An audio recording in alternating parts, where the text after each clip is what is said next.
Hey everybody, and welcome to a Serie A Chronicles Q&A episode. I'm going to peel back the curtain for our listeners now, Mina, and just reveal to everybody that we are recording this before Italy's game against North Macedonia in the World Cup playoff semi-final. So please don't mistake our cheerfulness if Italy have lost as a lack of sadness.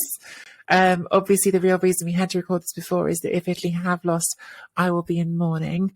But also, it might be a tiny bit relevant to his first question, because the first question which we've got this week, which is from Luis Palamitesta in Montreal, has asked, between Locatelli and Tonali, who would you play in the Italian national team? So, of course, again, because we're recording before, we don't know if either of these two did play against North Macedonia.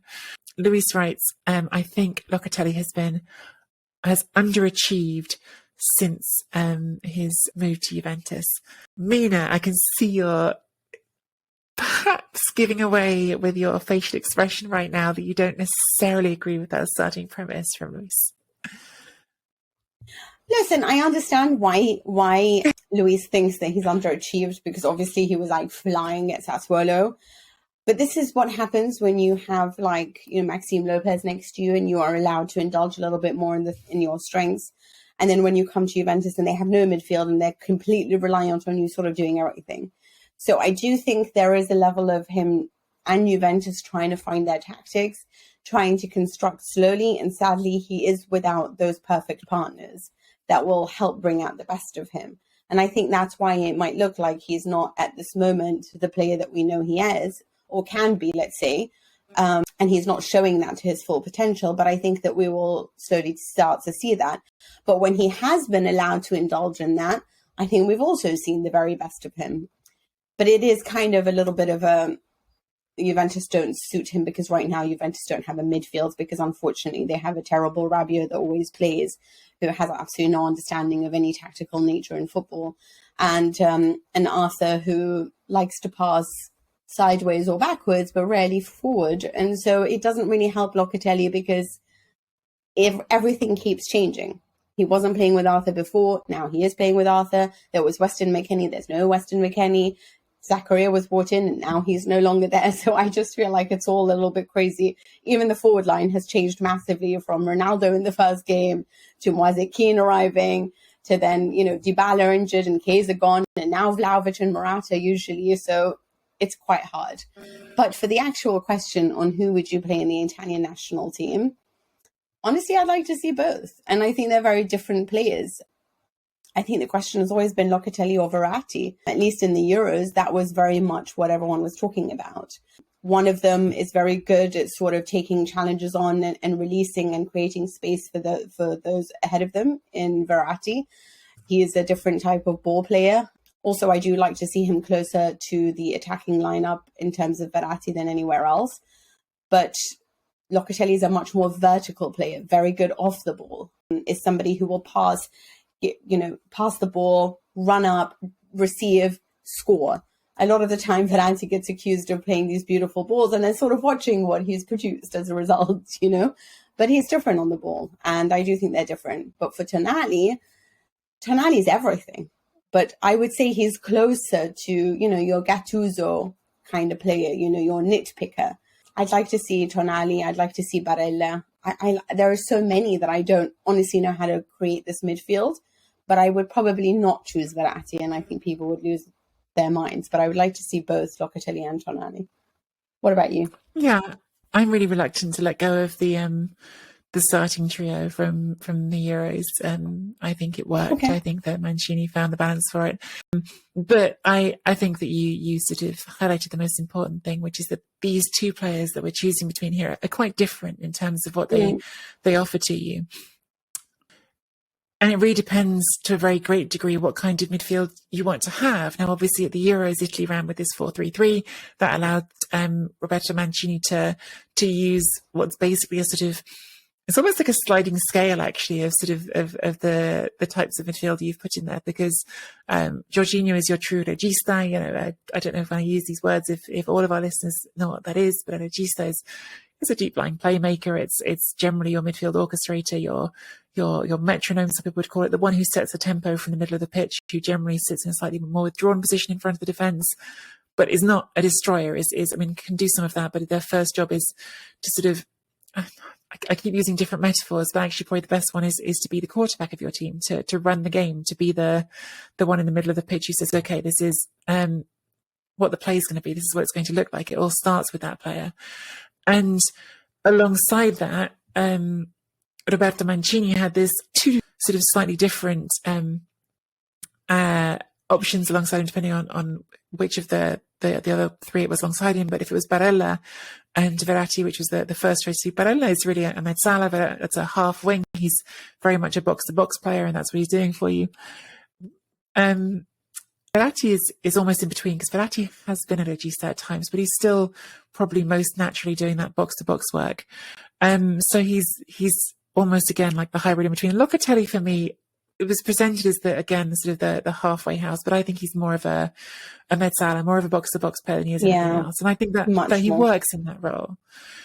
Tonali is actually something different, because, as you say, he's more of a Gattuso, he's more of a destroyer, he's more of a getting there and fight, which is something slightly different. It fits in a slightly different vision of your midfield. It kind of works better, or more naturally almost, at least in a midfield too, where you've got you're going to have probably one player who's more designed to carry the ball, more designed to bring the ball up pitch and do more of that box-to-box work, and one player who's going to do a bit of that regista work, but you're not going to have exactly one player doing that midfield playmaker role, because it's a two-man central midfield. You've got to have someone who's more combative to make up for the fact that you've got two bodies now instead of three, and I think he's really good at it.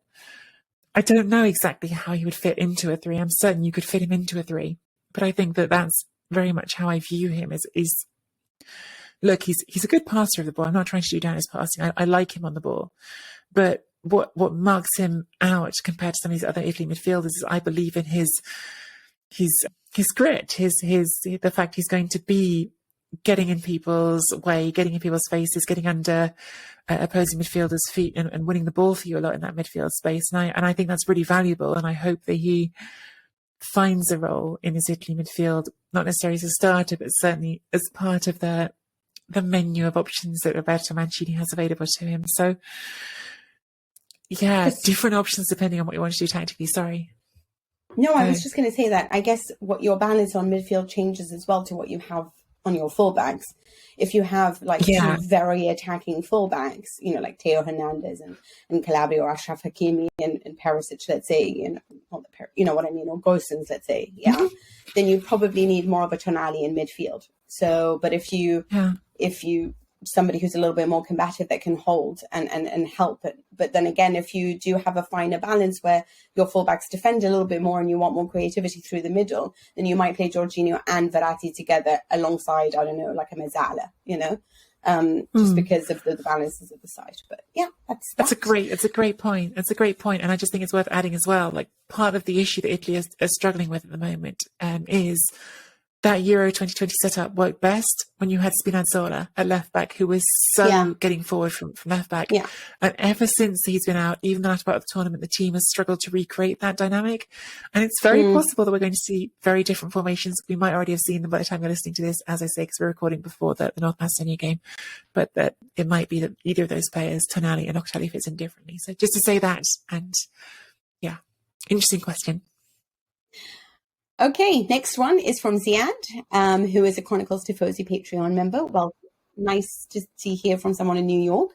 What do you think of the 5-man substitution rule? Is it time to scrap it, or are there benefits to keeping it? I'll throw it straight at you, Nicky. Yeah, well, this rule was brought in, obviously, partly as a sort of response initially to the really congested fixture list that happened as a result of the pandemic. I think it was primarily viewed as a responsible and being more responsible about player health and safety, actually, because obviously COVID itself had an impact on players' health and availability, but you had squads that were at risk of being thinned out at any time by outbreaks, and you had a really intense fixture list in a lot of countries as a result, again, of seasons being paused at a certain point during the pandemic. And there was an expectation at first that we would go back to 3 substitutions. I can see this argued either way, because I do think that the 5 substitution rule has a clear effect of aiding the big teams, right? If you've got a deeper squad, then 5 substitutions is better than if you've got a shallow squad. Rich teams tend to have deeper squads. There's a knock-on effect, at least in theory, that the richest teams now will find it even easier to keep deeper squads, because players who otherwise might have played less, because you can only use 3 substitutions, it's easier to get them on the pitch. So it helps the rich. On the other hand, I think probably in the modern game, where we put more and more intense physical demands on players, it might be a long-term better decision for player safety to let managers have those 5 substitutions, to give them more chances to make that extra change. So I'm sort of inclined to follow the science on this one. If the doctors think it's a good idea to let teams have more flexibility, then I'd be willing to support it. But I suppose the other downside to it is, if your manager is Simone Inzaghi and he just can't help himself but making bad changes in the second half of the game, then maybe you'd wish you could only have 1 substitution, let alone 5. That's exactly the point that I was going into, and you robbed me of it. But it's true. I shouldn't have let you go first. Yeah. So true. It's almost like, you kind of want 5 substitutions when you have Klopp at your bench and he brings on those 3 magnificent, 5, whoever he wants, whatever he brought off the bench in San Siro. It's quite another when you've got, Inzaghi throwing on like everyone, like, wait, what are you doing? This was going so well, Then you kind of wish that it was only 3 substitutions. Look, at the end of the day, it is what Nicky says. Like, obviously, if it is like a congested fixture and you don't have wonderful fitness coaches that make sure that you're in the right condition, the way that I'd love to see the 5-man substitution rule is that it can stay, except for the fact that that doesn't mean that you now invest in a ridiculous bench if you have access to the kind of money that certain teams do, but rather make sure that half that bench is your youth. And then that would be a lovely way to do it, where you can mix everyone and everyone has a chance, rather than us, having players that we just keep sending out, like, Sassuolo kept sending out Scamacca or whatever it is. It's about giving people a chance and making that. But I don't know how congested it is going forward. I do think that it disturbs the game too much, to be honest with you, 5 substitutions. I think 3 should be more than enough, because it also forces you to play the right formation from the start rather than correcting things. And I think that gives an advantage to a team that can correct things and takes away the advantage of someone who actually read the game right from the beginning. I mean, obviously, that is the way that it is. There are certain coaches, Ancelotti's one, that is just brilliant at the substitutions. And that is why they are the team that wins a lot of trophies, and the coach that does. So there are benefits to everything, but I'm still a fan of the 3-man substitutions if everyone is in good health and they're not increasing the overloaded congestion fixtures. I think that's such a fun idea that you just threw out there, Mina, that like, what if it was like, okay, you got 5 substitutions, but it's like 3 plus 2. So you can make 3 substitutions and you can make 2 substitutions, but they have to be one of your like designated like youth team players. That would really like make it a much more interesting dynamic, wouldn't it? And it would make managers think about it that little bit more. I think that's a fun idea. Put Mina in charge, everyone. No, it's funny because there was a newspaper that was talking about Jose Mourinho, and they were saying how pathetic it was that he introduced all these kids in a game. I don't remember the game, but it was in the first half of the season, that's for sure. And they said, look at him, like bringing on the youth to show us that they haven't spent enough money on the squad. And I was like, God, you can't win in Serie A. If you bring on youth, you're just like, you're pathetic. If you don't bring on youth, you don't believe in the future. So it's like, what do you want? Damned if you do, damned if you don't. Yeah. Exactly. All right, Mina, one last question for today's episode. It's from Misak. Oh, I'm really sorry, Misak. I've definitely butchered your name before. I'm so sorry. Misak Ulikian, who is another Chronicles Tifoso, another Patreon member. Misak writes, I know it's Juve related, but is something that is making almost all of the Juventini lose their heads. Why is Rabiot always the first name on the team sheet? What does he bring that other Juve midfielders don't bring? What's his role in Allegri's system that the other four midfielders can't do as well as him? Mina, I know this is the question you are dying to answer as our biggest Adrien Rabiot stan. I mean, God knows.